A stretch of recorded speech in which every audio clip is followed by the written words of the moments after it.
Chapter 10, Southern Sudan, 2008. The men finished their meeting. They all stood and walked past Naya's house. Naya joined the crowd of children following them.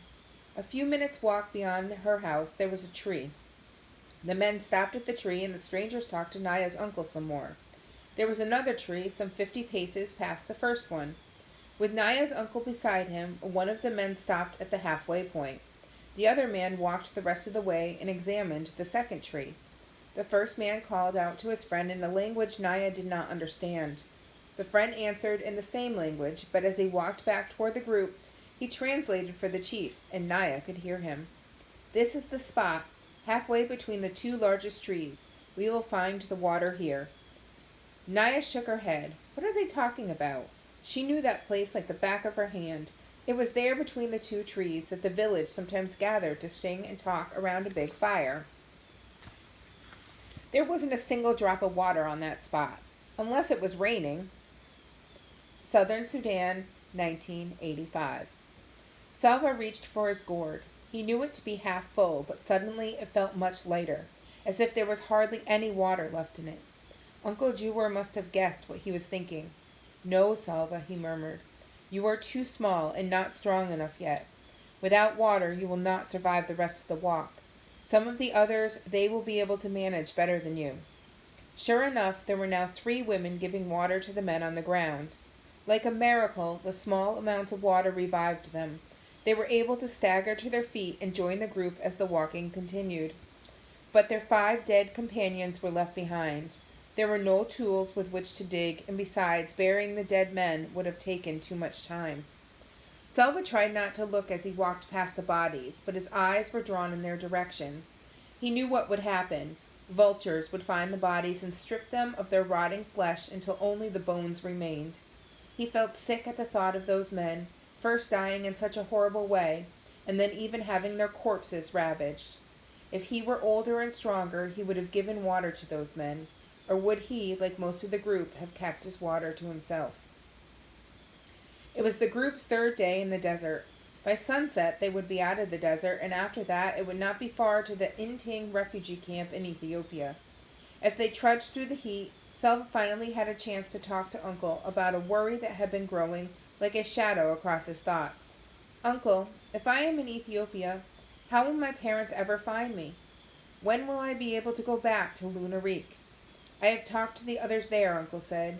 "We believe that the village of Lunarik was attacked and probably burned. Your family—" Uncle paused and looked away. When he looked back again, his face was solemn.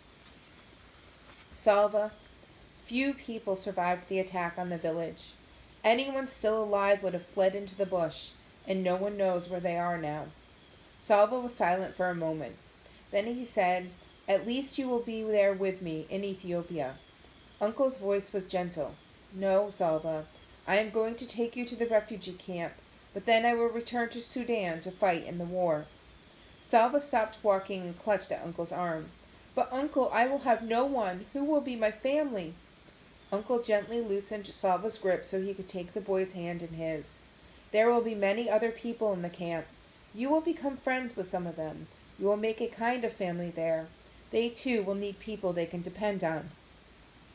Salva shook his head, unable to imagine what life would be like in the camp without Uncle. He squeezed Uncle's hand tightly. Uncle stood quietly and said nothing more. "He knows it will be hard for me," Salva realized. "He does not want to leave me there, but he has to go back and fight for our people. I mustn't act like a baby. I must try to be strong." Salva swallowed hard. "Uncle, when you go back to Sudan, you might meet my parents somewhere. You could tell them where I am, or I could talk to those you meet and ask where the people of Lunarik are now." Uncle did not answer right away. Then he said, "Of course I will do that, nephew." Salva felt a tiny spark of hope. With Uncle looking for his family, there was a chance they might all be together again. One day. No one in the group had eaten anything for 2 days. Their water was nearly gone. Only the vision of leaving the desert kept them moving through the heat and the dust. Early that afternoon, they came across the first evidence that the desert was receding. A few stunted trees near a shallow pool of muddy water. The water was unfit to drink, but a dead stork lay by the pond's edge. Immediately the group began to make preparations to cook and eat the bird. Salva helped gather twigs for the fire. As the bird roasted, Salva could hardly keep his eyes off it. There would only be enough for a bite or two for each person, but he could hardly wait. Then he heard loud voices, along with the rest of the group.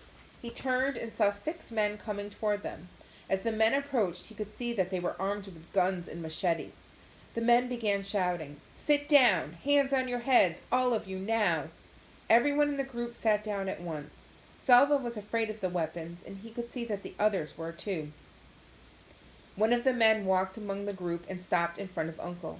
Salva could tell by the ritual scarring on the man's face that he was from the newer tribe. "Are you with the rebels?" the man asked. "No," Uncle answered. "Where have you come from? Where are you going?" "We came from the west of the Nile," Uncle said. "We are going to Etang, to the refugee camp." The man told Uncle to get up and leave his gun where it was. 2 of the other men took Uncle to a tree several yards away and tied him to it.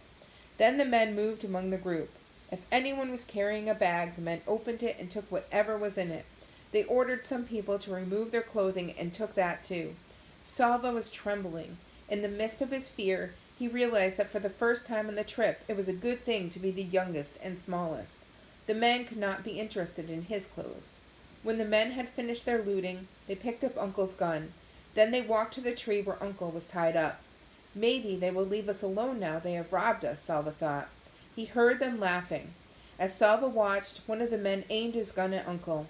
The 3 shots rang out. Then the men ran away.